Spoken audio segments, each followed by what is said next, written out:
Accordance with, बच्चों अभी हमने बताया इन अकॉर्डेंस विद का मतलब होता है के अनुसार, तो हम समझते हैं ये आंसर सभी बच्चों को दिख रहा होगा, उसने मेरी सलाह के अनुसार कार्य किया, he acted in accordance with my advice.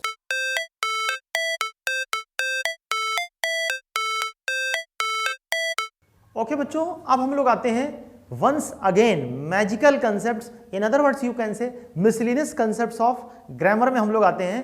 आज का नंबर बच्चों हम लोग, इसके पहले सभी बच्चों को बता दें जो बच्चे हमारे नए अभी जुड़े हुए हैं बच्चों, 25 कंसेप्ट्स ऑलरेडी हम लोग बच्चों जो है कंप्लीट कर चुके हैं। तो अब बच्चों हम लोग जो है कंसेप्ट नंबर 26 में आते हैं बच्चों। कौन से में आते हैं? 26 में। सभी बच्चे जरा ध्यान से देखिएगा, ये जो कंसेप्ट है बच्चों, हम आपको बता दें ये बच्चों प्रीपोजिशन से रिलेटेड कंसेप्ट है। क्या है बच्चों, समझ लीजिएगा बच्चों, आराम समझिएगा, बहुत सारी चीजें हैं बच्चों, ठीक है ना। जैसे बच्चों हमने लास्ट टाइम आपको ऑन के विषय में बताया था, ठीक है बच्चों, ऑन के विषय में बताया था बच्चों। ऑन जो आता है डेज के लिए आता है और डेट्स के लिए आता है। सभी बच्चों को पता होगा डेज के लिए आता है और बच्चों डेट्स के लिए आता है। जैसे बच्चों हमने कह दिया ऑन मंडे कह दिया, ठीक है बच्चों, ऑन ट्यूसडे कह दिया, हमने कह दिया बच्चों ऑन 26 जनवरी कह दिया बच्चों, ठीक है ना। एक तो बच्चों ये चीज़ हमने आपको बताई थी। हमने आपको बताया था सरफेस को टच करने के लिए भी बच्चों ऑन आता है, ठीक है बच्चों। तो ये चीज़ हमने बच्चों आपको पहले बता दी थी कंसेप्ट नंबर 25 में, ठीक है बच्चों।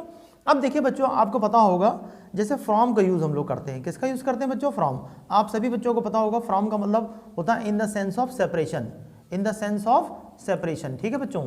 सेपरेशन मतलब क्या होता है? अलग होने के अर्थ में बच्चों, ठीक है ना। अलग होने के अर्थ में बच्चों जो है हम लोग फ्रॉम का प्रयोग करते हैं। कहने का मतलब जब कोई चीज़ एक दूसरी चीज़ से अलग हो जाती है बच्चों, हम लोग क्या लगाते हैं वहाँ पर? फ्रॉम का प्रयोग करते हैं। और बच्चों ढेर सारे फिक्स यूज, जैसे हमने कह दिया बच्चों I have returned from Bombay, I have returned from Bombay, I have returned, और फिर ब्लैंक कर दिया, बॉम्बे हमने कर दिया बच्चों, ठीक है ना। तो क्या करते हैं, मैं बॉम्बे से वापस आ चुका हूँ, तो हमने क्या भर दिया यहाँ पर बच्चों? फ्रॉम भर दिया, क्योंकि मैं बॉम्बे से क्या होगा? अलग हो गया हूँ बच्चों, ठीक है। इसके बच्चों ढेर सारे फिक्स यूजेस भी होते हैं। अब फिक्स यूजेस की अगर बच्चों बात करिए तो आपको बता दें प्रिवेंट के बाद फ्रॉम आता है, सभी बच्चों को पता होगा क्या आता है बच्चों? प्रिवेंट के बाद फ्रॉम आता है। प्रिवेंट का मतलब क्या होता है? प्रिवेंट का मतलब होता है किसी को किसी काम करने से रोकना। अब बच्चों क्यों फ्रॉम आता है? अब रीजन भी पूछिए। कहने का मतलब किसी को किसी काम करने से बच्चों रोक रहे हैं, आप मना कर रहे हैं, तो रोकने या मना करने के लिए बच्चों क्या आ गया? फ्रॉम। एब्सटेन के बाद बच्चों फ्रॉम आ जाता है, एब्सटेन के बाद फ्रॉम आ जाता है प्रीपोजिशन, ठीक है बच्चों। एब्सटेन फ्रॉम होता है। एल्कोहल या कोई मतलब बच्चों जो है कोई गंदी चीज़ लेने से बच्चों जो है अपने आप को बचना या बचाना, ठीक है, एब्सटेन हो जाता है। इसी प्रकार से बच्चों डीबार के बाद फ्रॉम आता है, डीबार, डीबार के बाद फ्रॉम आता है। अब आप मुझसे पूछे बच्चों फ्रॉम ही क्यों आ रहा है? क्योंकि फ्रॉम का मतलब यहाँ पर अलग हो रहा है बच्चों, अलग होने का सेंस आ रहा है। Prevent from, abstain from, debar from, dissuade from, prohibit from, restrain from, ठीक है बच्चों, रिफ्रेन फ्रॉम, क्योंकि सबका मतलब होता है किसी को किसी काम करने से रोकना या मना करना या अलग करना। तो प्रोहिबिशन क्या आता है बच्चों? यहाँ पर फ्रॉम आता है। उम्मीद करते हैं बच्चों कंसेप्ट समझ में आएगा। क्वेश्चन देखते हैं बच्चों हम लोग जो है, माई फादर प्रिवेंटेड मी, और जगह छोटी है बच्चों, drinking cold water in winter. मेरे फादर ने, प्रिवेंटेड मतलब रोक दिया। हमने कहा किसको रोका भैया? कहते हैं मी मतलब मुझको रोक दिया। काहे से रोक दिया? चूंकि किसी न किसी काम करने से रोकेंगे।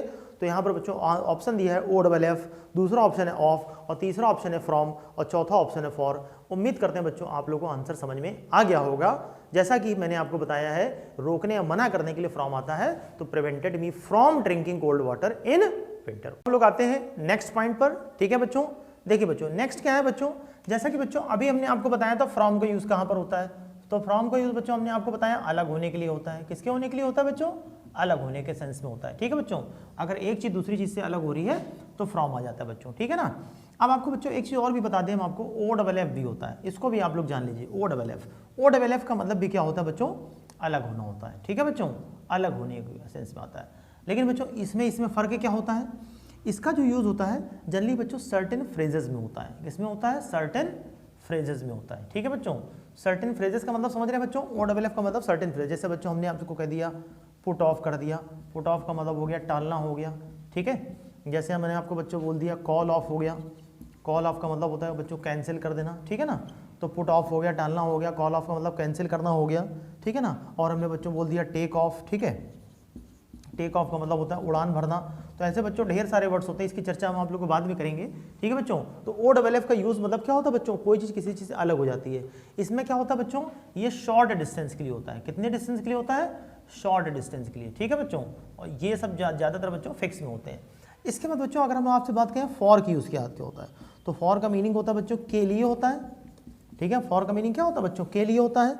और फॉर ध्यान रखिए बच्चों रीज़न के लिए भी आता है, रीज़न की बात करता है। किसकी बात करता है बच्चों, रीज़न की बात करता है। ठीक है बच्चों, जैसे हमने कह दिया उसको पीटा गया था तो कहते हैं बच्चों काहे के लिए पीटा गया था, तो याद रखिएगा फॉर व्हाट, फॉर व्हाट मतलब होता है काहे के लिए। तो जिसके लिए भी बच्चों उसको पीटा गया था, जिसके लिए भी उसको बच्चों डांटा गया था, तो वहाँ पर प्रीपोजिशन क्या लगाते हैं बच्चों, फॉर लगाते हैं। क्वेश्चन देखते हैं बच्चों हम लोग, ही वॉज पनिश्ड, और जेके छोटी है उसको दंड दिया गया था। ठीक है बच्चों, being involve in the company of bad boys, गंदे लड़कों की कंपनी में इन्वॉल्व होने की वजह से। तो बच्चों रीजन की बात कर रहा है कि नहीं बात कर रहा है, तो हमने क्या लगा दिया बच्चों, ऑफ, फॉर, फ्रॉम, बाई। तो बाई नहीं आएगा बच्चों, आंसर होगा बच्चों यहाँ पर फॉर होगा। He was punished for being involve in the company of bad boys. Okay बच्चों, ओके स्टूडेंट्स, अब हम लोग अगले कंसेप्ट में आते हैं। ये कंसेप्ट हमारा बच्चों कई सारे फ्रेज से रिलेटेड है। ठीक है बच्चों, जैसा कि बच्चों आप लोग जानते हैं हमारे पास एक फ्रेज होता है इन अकॉर्डेंस विद होता है। इसका मतलब क्या होता है बच्चों, के अनुसार होता है। इसका मतलब क्या होता है बच्चों, के अनुसार होता है। ठीक है बच्चों, जैसे हमारे पास बच्चों फ्रेज होता है बाई डिंट ऑफ, क्या होता है, बाई डिंट ऑफ मतलब होता है बच्चों के दम पर होता है। क्या होता है, के दम पर। ढेर सारे फ्रेज होते हैं बच्चों, जैसे हमने आपसे कह दिया बच्चों इंस्टेड ऑफ होता है। क्या होता है, इंस्टेड ऑफ। इंस्टेड ऑफ का मतलब क्या होता है बच्चों, के बजाय। क्या होता है बच्चों, के बजाय होता है। ठीक है ना, जैसे हमने आपसे कह दिया बच्चों ऑन अकाउंट ऑफ होता है, ऑन अकाउंट ऑफ। ठीक है ना, ऑन अकाउंट ऑफ का मतलब होता है के कारण या की वजह से। ऑन अकाउंट ऑफ का मतलब होता है के कारण या की वजह से बच्चों। ठीक है ना, ऐसे बहुत सारे फ्रेज होते हैं बच्चों। आप लोगों ने सुना होगा ड्यू टू भी होता है। ड्यू टू का मतलब भी क्या होता है बच्चों, के कारण होता है। ठीक है ना, आप लोगों ने बच्चों ये भी सुना होगा बाई द ग्रेस ऑफ। क्या होता है बच्चों, बाई द ग्रेस ऑफ का मतलब होता है की कृपा से। क्या होता है बच्चों, की कृपा से। तो ये सब सारे बच्चों जानते हैं आप, फ्रेज होते हैं ढेर सारे। ठीक है ना, इंग्लिश में जैसे इन अकॉर्डेंस विद के अनुसार, जैसे मैं हमेशा अपनी टीचर की एडवाइस के अकॉर्डिंग ही काम करता हूँ। ठीक है, बाई डिंट ऑफ मतलब मेहनत के दम पर वो सफल हो सकता है। इंस्टेड ऑफ का मतलब बोलने के बजाय कुछ करके दिखाइए, इंस्टेड ऑफ हो गया। ऑन अकाउंट ऑफ का मतलब हो गया बच्चों के कारण, खराब मौसम के कारण मैं क्लास ना आ सका, ड्यू टू भी होता है। और बाई द ग्रेस ऑफ का मतलब होता है जैसे कहते हैं ना भगवान की कृपा से सब कुछ अच्छा चल रहा है। तो बच्चे ये सारे जब आते हैं ना, आपको ढेर सारे ऑप्शन दिए होते हैं बच्चों, इनको सबको आपको पढ़ना है बच्चों, अच्छे से समझना है, और समझने के बाद सेंटेंस को समझना है, उसका मीनिंग समझना है, फिर आपको इन फ्रेजेस का आंसर देना है। तो क्वेश्चन देखते हैं बच्चों क्या है, जरा ध्यान से देखिएगा। ही एक्टेड, उसने एक्ट किया, और जगह छूटी है माई एडवाइस से, मेरी सलाह के अनुसार। सभी बच्चों को ये बात समझ में आ रही होगी, उसने मेरी सलाह के अनुसार कार्य किया।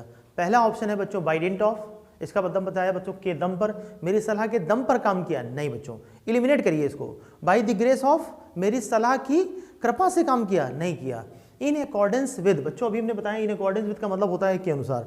तो हम समझते हैं ये आंसर सभी बच्चों को दिख रहा होगा, उसने मेरी सलाह के अनुसार कार्य किया। He acted in accordance with my advice. Okay बच्चों, ओके स्टूडेंट्स, अब हम लोग आते हैं कॉन्सेप्ट नंबर 29 में। देखिए बच्चों जरा, बहुत इंपॉर्टेंट कॉन्सेप्ट है बच्चों। नो सूनर हमेशा किसको फॉलो करता है, देन को फॉलो करता है। बहुत ही इंपॉर्टेंट कंसेप्ट बच्चों जो है, एग्जाम के पॉइंट ऑफ व्यू से तो बिल्कुल जो है रखा ही हुआ है बच्चों। No sooner is always followed by than. No sooner हमेशा किसको फॉलो करता है, THAN। ध्यान रखिएगा बच्चों, यहाँ पर कभी भी आपको THEN मिल जाए तो गलत कर दीजिएगा, कभी भी आपको वेन मिल जाए तो गलत कर दीजिएगा, कभी भी आपको एल्स मिल जाए तो गलत कर दीजिएगा। नो सूनर हमेशा किसको फॉलो करता है, इसको फॉलो करता है। अब एक चीज़ समझिए बच्चों, इसमें तीन चीज़ें बचती हैं बच्चों, ध्यान रखिएगा। जैसे नो सूनर हो गया हमारे पास, ठीक है, तो नो सूनर के बाद बच्चों डिड भी आ जाता है कभी कभी। ध्यान रखिए बच्चों, सबको पता है फर्स्ट फॉर्म आती है, ठीक है ना, और आएगा बच्चों देन ही आएगा, यहाँ पर आएगा देन, लेकिन बच्चों ध्यान रखिएगा यहाँ पर वर्ब की सेकंड फॉर्म। जब भी डिड आता है तो डिड आने का मतलब बच्चों ध्यान रखिएगा, यहाँ पर देन तो आएगा ही आएगा, और साथ में वर्ब किस फॉर्म में आएगी, सेकंड फॉर्म में, क्योंकि डिड आया है। ठीक है, इसके बाद सेकंड क्या होता है बच्चों, नो सूनर हो गया हमारा, और हमारे पास हैड हो गया, हैड प्लस V3 हो गया। ठीक है बच्चों, ये भी केस बनता है, केस फर्स्ट है बच्चों, ध्यान रखिएगा, ये केस फर्स्ट है और ये केस हमारा सेकंड है। ठीक है ना, हैड प्लस V3 और ऐड से कर दिया बच्चों, और देन प्लस यहाँ पर हमने कर दिया V2। V2 का मतलब हो गया वर्ब की सेकंड फॉर्म। तो नो सूनर यहाँ पर भी देन को फॉलो कर रहा है, बस फर्क क्या है बच्चों, यहाँ पर डिड था और यहाँ पर हैड था, यहाँ पर फर्स्ट फॉर्म और यहाँ पर सेकंड फॉर्म। तो केस सेकंड में ऐसे बनता है बच्चों। एक केस और भी बनता है, शायद आप लोगों को ना पता हो बच्चों, हम आपको बता देते हैं। नो सूनर जो होगा, जो नो सूनर होगा बच्चों, ये डू डस के डू डस भी आता है इसके साथ। ठीक है, सभी बच्चों को पता होगा, इसके साथ वर्ब फर्स्ट फॉर्म में आती है।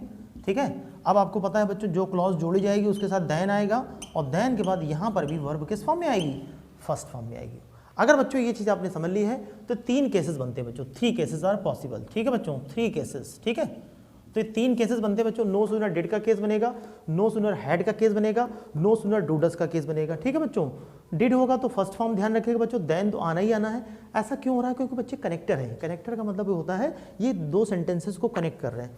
यहाँ पर हैड प्लस V3 आ रहा है, यहाँ पर देन आ जाएगा वर्ब की second form, no sooner do does आएगा वर्ब की फर्स्ट फॉर्म और देन आ जाएगा। उम्मीद करते हैं बच्चों, अगर बच्चों हिंदी समझना है इसकी, तो हिंदी का मतलब होता है जैसे ही वैसे ही, इसका मतलब होता है जैसे ही, इसका हिंदी अर्थ होता है जैसे ही और फिर एंड सो ऑन वैसे ही, ठीक है बच्चों। ध्यान रखिएगा ये नो सूनर और देन का कॉम्बिनेशन होता है। उम्मीद करते हैं बच्चों ये कंसेप्ट आपको समझ में। ये डिड क्यों आता है बच्चों, इसको हम आपको बाद में समझाएंगे। इन्वर्जन के रूल के अनुसार होता है, नो सूनर के बाद डिड आएगा या तो हैड आएगा या तो डू डज होता है। जनरली यही केसेस हमको देखने को मिलते हैं। क्वेश्चन देखते हैं बच्चों क्या है।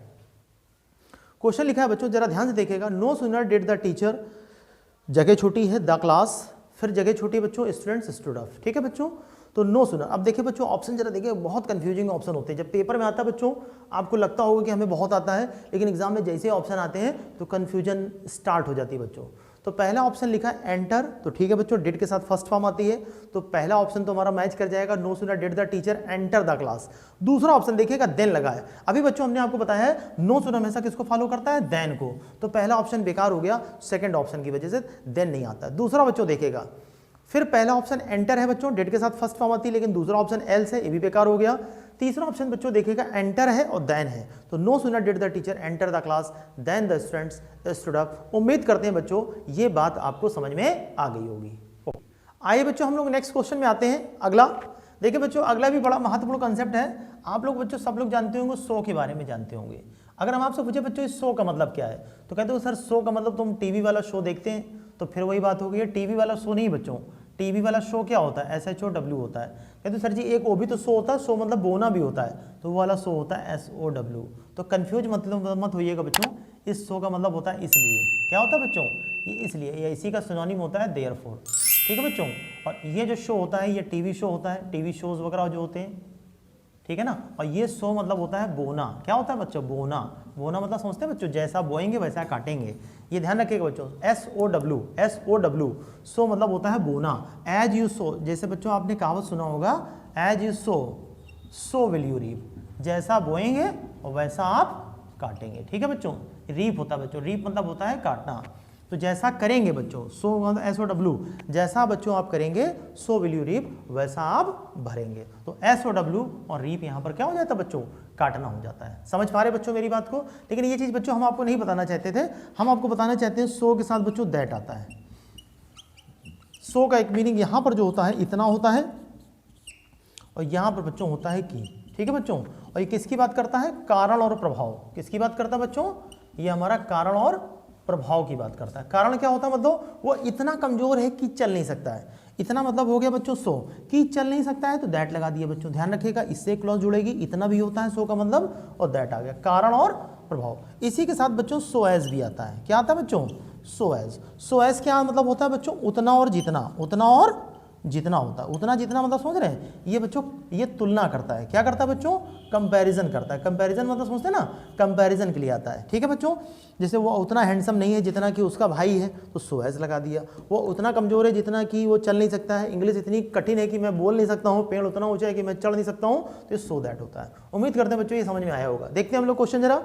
ही इज सो वीक, वह इतना कमजोर है, जगह छोड़ दिया, ही कैन नॉट वॉक प्रॉपरली, वो सही से चल नहीं सकता है। पहला ऑप्शन है एज, जैसा बच्चों जानते हैं सो के साथ एज आता तो है, लेकिन यहाँ पर एज नहीं आएगा क्योंकि कंपैरिजन नहीं हो रहा है, वो कारण है, वो कमजोर है, ये इसका रीजन है कि वह चल नहीं सकता है। तो बच्चों जैसा कि आप लोग देख रहे हैं ऑप्शन, इसमें सी होगा, option C is right. He is so weak that he can not walk properly, वह इतना कमजोर है कि वो सही से चल नहीं सकता है।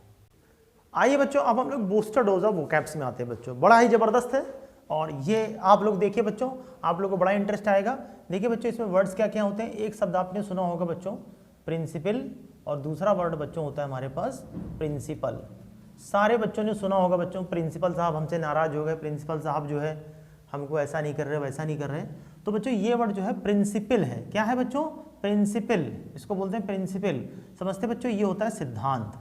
क्या होता है प्रिंसिपल बच्चों, सिद्धांत। कहते बच्चों ये मेरे प्रिंसिपल्स के अगेंस्ट है, अगेंस्ट माई प्रिंसिपल्स, ठीक है बच्चों, अगेंस्ट माई प्रिंसिपल्स, ये मेरे सिद्धांतों के क्या है बच्चों, अगेंस्ट है। ये मेरे एथिक्स, एथिक्स मतलब समझते हैं बच्चों, ये हमारे जो सिद्धांत होते हैं बच्चों, उन्हीं को हम लोग एथिक्स बोलते हैं। ठीक है बच्चों, ये हमारे प्रिंसिपल होते हैं। प्रिंसिपल मतलब सिद्धांत। कहते हैं बच्चों अगर आप ऐसा काम करेंगे तो ये मेरे सिद्धांतों के क्या होगा बच्चों, विपरीत होगा। और ये बच्चों प्रिंसिपल क्या होता है, ये प्रिंसिपल मतलब होता है मुख्य। आप लोगों ने सुना होगा बच्चों प्रधानाचार्य, प्रिंसिपल मतलब क्या सुना होगा बच्चों आप लोगों ने, प्रधानाचार्य। लेकिन बच्चों अब हम आपको बता दें इसका इंग्लिश में अगर वर्ड आपको ध्यान रखना है तो चीफ होता है। प्रिंसिपल मतलब क्या होता है, चीफ हो गए बच्चों, हेड हो गया, ठीक है ना, चीफ हो गए या हेड हो गए या मेन हम लोग कह देते हैं बच्चों, ठीक है ना, मेन होता है। तो प्रिंसिपल, प्रिंसिपल अमाउंट भी होती है, आप लोगों ने बच्चों सुना होगा मूलधन, प्रिंसिपल अमाउंट मतलब जो मूल होता है, ठीक है ना। तो ये हो गया प्रिंसिपल, ये प्रिल है और ये प्रिंसिपल है मुख्य हो गया। समझ में आ गया बच्चों, उम्मीद करते हैं आपको समझ में आ गया होगा। चलिए बच्चों अब हम लोग आते हैं नेक्स्ट, हम लोग वोकैब्स में आते हैं बच्चों। आप लोगों ने बच्चों सुना होगा, बहुत अच्छे से बच्चों सुना होगा, ये बच्चों आप लोगों ने सुना होगा, देखा होगा, ठीक है, ये आप लोगों ने बच्चों देखा होगा, ठीक है। ये देखिए बच्चों बहुत इंपॉर्टेंट है, जरा ध्यान से देखिएगा बच्चों। आईटी हमारे पास आप लोगों ने बच्चों देखा होगा ऐसे भी लिखा होता है और आईटी ऐसे भी लिखा। बहुत सारे बच्चे कंफ्यूज रहते हैं सर इसमें अंतर क्या होता है, ठीक है ना। तो आज बच्चों ये फर्क जान जाइए क्या होता है बच्चों। ये बच्चों इट में जो अपॉस्ट्रोफी ऐसा लग जाता है, ध्यान रखिएगा बच्चों, ये इट इज का शॉर्ट फॉर्म होता है, ठीक है बच्चों, इट इज का शॉर्ट फॉर्म होता है बच्चों, ध्यान रखिएगा। शॉर्ट में हम लोग इट बोल देते हैं, ठीक है ना। इट इज, जो इट इज होता है कहते हैं ना बच्चों, this is not your pen, हम लोग कहते हैं ना this is not your pen, it's mine. It's mine का मतलब क्या होता है बच्चों, इट्स माइन। इट्स माइन का मतलब बच्चों ये है मेरा पेन है, ठीक है बच्चों। तो ये इट इज का शॉर्ट फॉर्म होता है। ये बच्चों इट्स क्या होता है, बहुत सारे बच्चे कंफ्यूज रहते हैं, ये पॉजेसिव केस होता है। क्या होता है बच्चों, पॉजेसिव केस होता है, ठीक है ना, पॉजेसिव ऑफ इट, ठीक है बच्चों, मतलब अपने का मीनिंग देता है। कि क्या देता है बच्चों, अपना। जैसे बच्चों आप लोग ही के लिए अपने के लिए क्या लगाते हैं, हिज लगाते हैं, ठीक है ना बच्चों। ही के लिए अपने के लिए क्या लगाते हैं, शी के अपने के लिए क्या लगाते हैं बच्चों, हर लगाते हैं। ऐसे बच्चों कोई नॉन लिविंग थिंग होगी उसके अपने के लिए क्या लगाते हैं बच्चों, IT एट्स लगाते हैं। जैसे द माउस, जैसे बच्चों हमने कहते द माउस हैज लॉस्ट, हमने कह दिया इट्स टेल, माउस ने जो है अपनी टेल क्या कर दी बच्चों, लॉस कर दी। जो चूहे की जो पूंछ है कोई बच्चों क्या हो गई है, तो अपने के लिए आ रहा बच्चों क्या हो जाएगा, इट्स हो जाएगा, ठीक है बच्चों। ओके ओके बच्चों, let's move on to the next. हम लोग आते हैं अगले में बच्चों। देखिए बच्चों बहुत जबरदस्त चीज हम आपको बताने जा रहे हैं, ओमनी प्रेजेंट। खूब सुना होगा बच्चों आप लोगों ने, फिर बच्चों आप लोगों ने सुना होगा ओमनी इम्पोर्टेंट। ये बड़ा इजी है बच्चों, आसानी से याद हो जाएगा, ठीक है बच्चों। ओमनीसिएंट्स आप लोगों ने सुना होगा बच्चों, सारे सुने होंगे लेकिन शायद याद न कर पाए हो आप लोग, तो आज आप लोगों को ये याद करा के ही छोड़ेंगे सब, ठीक है ना। देखिए बच्चों सबसे पहले से इसका रूट वर्ड याद रखिए बच्चों। आप लोग सभी बच्चे पहले समझ लीजिए ओमनी का मतलब होता है ऑल। क्या होता है, ओमनी का मतलब होता है ऑल। ओमनी प्रेजेंट क्या होता है बच्चों, ये होता है सर्वव्यापी। क्या होता है बच्चों, सर्व। प्रेजेंट का मतलब क्या होता है बच्चों, उपस्थित। ओमनी मतलब होता है ऑल, एक ऐसा व्यक्ति जो हर जगह उपस्थित है, जैसे गॉड इज ओमनी प्रेजेंट। ईश्वर क्या है, सर्वव्यापी है। समझिए बच्चों, ओमनी पोटेंट, ओमनी मतलब ऑल हो गया, पोटेंट इस वर्ड का मतलब बच्चों समझिएगा। पोटेंट मतलब क्या होता है, ताकतवर। पोटेंट मतलब होता है ताकतवर, मतलब जो होता है पावरफुल, ठीक है ना, जिसके अंदर एक होते हैं बच्चों बल है, मतलब जो ताकत है, ठीक है ना। आपको बच्चों एक वर्ड और बता देते हैं, इम्पोर्टेंट। इम्पोर्टेंट मतलब क्या होता है, इसको बच्चों बोलते हैं पावरलेस। क्या बोलते हैं, पावरलेस, जिसको कहते हैं बच्चों, कहते हैं ना नपुंसक, आपने सुना होगा। तो इम्पोर्टेंट होता है, इम्पोर्टेंट, पावरलेस पर्सन, ठीक है। तो ओमनीपोटेंट क्या हो जाएगा बच्चों, सर्वशक्तिमान। क्या हो जाएगा बच्चों, सर्वशक्तिमान। ओमनीसिएंट क्या होता है बच्चों, ओमनीसिएंट होता है बच्चों ये सर्वज्ञानी होता है। क्या होता है बच्चों, ये सर्वज्ञानी होता है, ठीक है ना। ये सर्वज्ञानी हो गया, ये सर्वशक्तिमान हो गया। ओमनीवोरस, ओमनीवोरस, वोरस मतलब बच्चे जानते हैं क्या होता है, वोरस मतलब होता है खाने वाला, ईटर होता है। तो ओमनी मतलब हो गया और जो सब कुछ खाता हो बच्चों, इसको बोलते हैं हिंदी में सर्वहारी। क्या बोलते हैं बच्चों, सर्वहारी। उम्मीद करते हैं बच्चों समझ में आ गया।